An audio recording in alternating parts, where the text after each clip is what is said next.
doesn't flip back around. Value the relationship more than the quota, said by Jeff Gitmer. I've worked 6 years in the sales and took the new store that I was at, to the top of our sales game in less than 3 months. The first step you want to do when you're trying to be really good at sales is understanding your customer. You want to get to know your customer. You want to make sure that you're listening to their needs. You're understanding what it is that they want from you. If they come in to see you for a sale, or for whether it's product or service, they want to know that you understand them, that you understand the problem that they're having, and you're taking time to really understand what type of solution is going to work best for them. You also want to build trust with your customer. You want to make sure that when you are listening to them, you're coming up with solutions that they feel like would actually benefit them. You don't want to give them solutions that aren't really going to solve their problem. If a customer comes in to you, it's because they have a problem. If they have, say you're selling cell phones and they come into you looking for a new cell phone, there's something wrong with the one that they have. So you want to come up with something that is going to benefit them. That's where building trust, you have to get them to trust you for them to tell you what the problem is with their current phone, so that you know that the solution you come up with is going to meet their needs.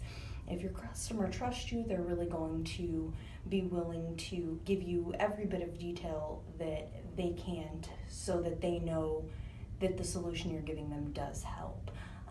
If they don't trust you, they're going to be less likely to give you all the pieces of information, because they feel like they can't trust you. So they will then in turn not give you the information you need to give them the perfect solution.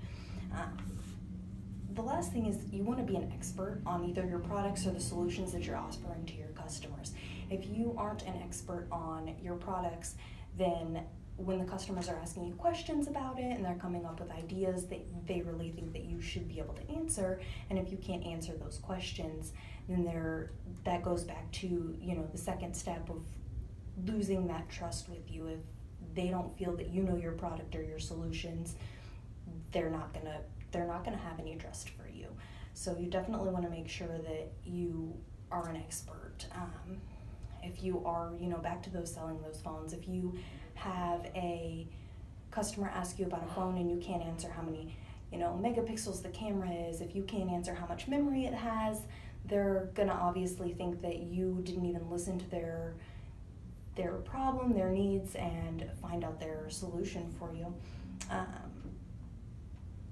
So, in turn, what you want to do to really excel in sales is to, understand your customer's needs. You want to listen to what their problem is and give them a solution that's going to benefit them, something that's going to work for them. Also, what you want to do is build trust. You have to make sure that they're comfortable telling you what their problems are, so that you can come up with solutions that are actually going to benefit them. That way, you build a repeat customer. Also, lastly, you're going to want to be an expert on the products that you have.